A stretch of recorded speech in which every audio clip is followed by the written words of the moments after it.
Welcome to This Explainer. You know, when you look back through history, these men who rule with absolute, unquestioned authority, they almost always project this incredible aura of total invincibility. But as history shows us time and time again, that invincibility, it definitely has a strict expiration date.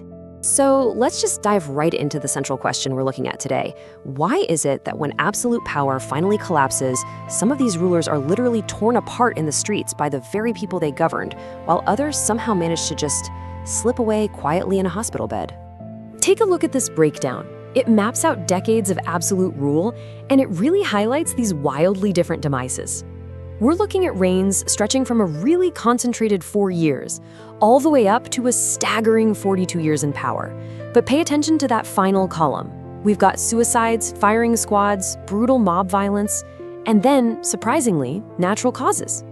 To actually make sense of all this, we're going to break these demises down into distinct categories and see what they really tell us about the regimes these men left behind. All right, Section 1, Mob Justice and Vengeance. This is the explosion of suppressed rage. So here's the thing. When a dictator completely erases formal systems of justice, the collapse of their regime rarely happens neatly in a courtroom. Nope, it happens in the streets. And there is just this incredible, stark contrast between the godlike invincibility they projected while in power and the pathetic reality of how they were eventually captured. Take Benito Mussolini. This is a guy who used to strut around on balconies, practically shouting about a new Roman Empire, right? Well, he was caught disguised in a bulky German military coat, desperately trying to flee to Switzerland. Or jump decades later to Muammar Gaddafi. He ruled Libya for 42 years, but was ultimately found hiding in a literal concrete drainage pipe after NATO airstrikes destroyed his convoy. And honestly, this quote capturing him caught like a rat in a drain, it perfectly encapsulates that brutal reality. He was bloodied, pleading for mercy, and being beaten by these jubilant fighters. It's essentially 42 years of intensely repressed anger just exploding all at once.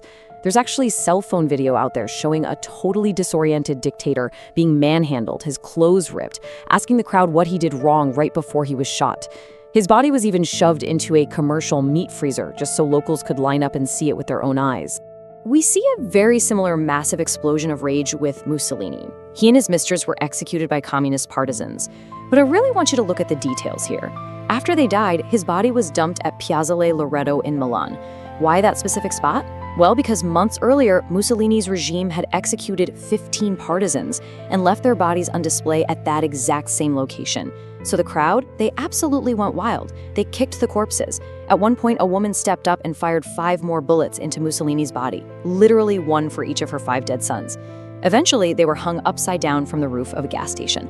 The absolutely crucial point here is that this public display wasn't just some random act of violence. It was a macabre, direct retaliation from a public that had been completely denied any sort of formal justice system. It really boils down to this. When dictators completely dismantle the courts, the streets inevitably become the executioner. Think about it. If there is literally no legal avenue for you to seek justice for your tortured children or executed dissidents, the public is eventually going to dispense that justice themselves. And sadly, they often adopt the exact same brutality the dictator normalized in the first place. Moving on to Section 2, Firing Squads and Assassinations. Let's talk about the highly organized removal of a tyrant. Okay, so sometimes the end doesn't actually come from a chaotic mob, but from a dizzyingly rapid strike by state insiders or revolutionary factions. Just look at Romania's Nicolae Ceaușescu. This is a guy who went from being the absolute ruler to standing in front of a firing squad in merely 3 days. 3 days. He had ruled with an iron fist for over 2 decades. Yet, check out this timeline. December 22nd, he tries to flee the capital by helicopter. Fast forward just a bit, and by Christmas Day, he and his wife, Elena, are standing in this tiny room at a military base, facing a completely rushed 1-hour trial for genocide. 100. That's the number of bullets that riddled the Ceaușescus. It dropped them almost instantly, while cameras were literally rolling to broadcast their demise to the world. They weren't given any real chance to make final statements.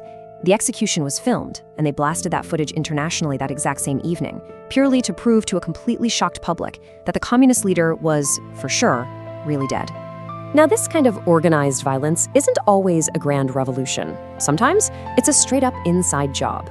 Take Rafael Trujillo over in the Dominican Republic. After 31 brutal years of ordering assassinations and forced disappearances, Trujillo was essentially torn apart by gunfire on a highway. And the crazy part? The ambush was orchestrated by the very military officers who used to serve him. They had spent months planning the attack, actually getting some quiet backing from the CIA. The ultimate hunter completely became the hunted. And, even when a formalized trial actually does take place, the sheer violence of a dictatorship has a way of bleeding right into the execution itself.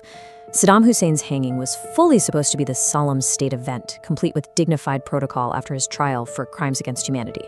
But that leaked, incredibly grainy cell phone footage came out.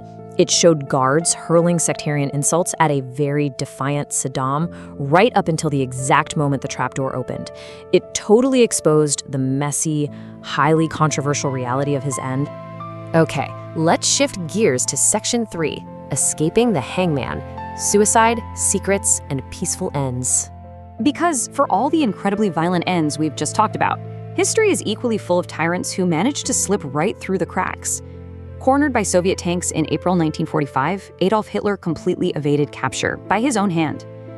Trapped deep underground, he opted for suicide, biting a cyanide capsule while simultaneously shooting himself in the head, just to avoid facing the consequences of his horrific atrocities. Afterward, his body was doused in gasoline and burned, leaving pretty much nothing behind but charred remains and a dark legacy of horror.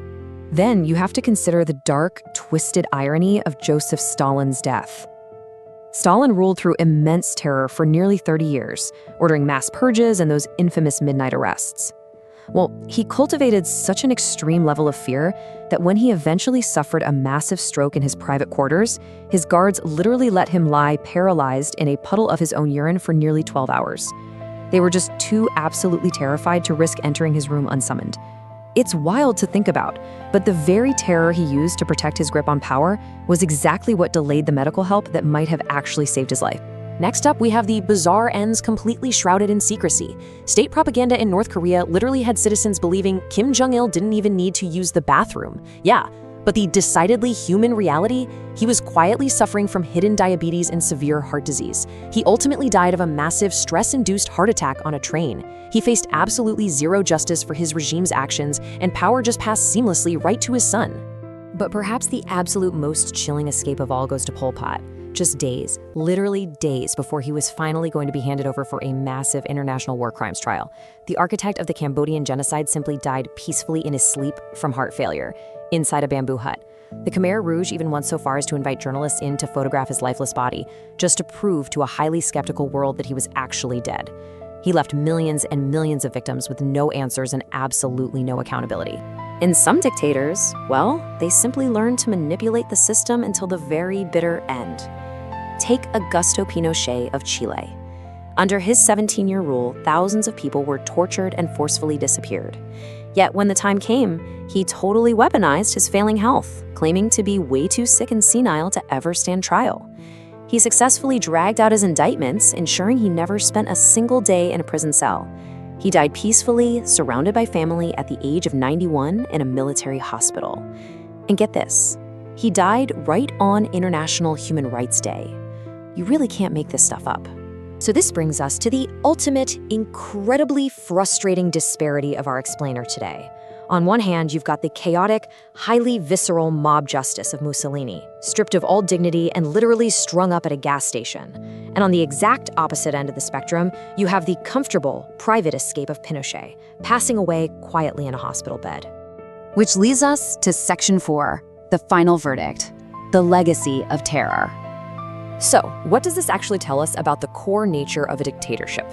Well, when tyrants rule exclusively by terror, fear, and completely subverting the law, their downfall is basically pre-programmed to mirror that exact same lawless violence.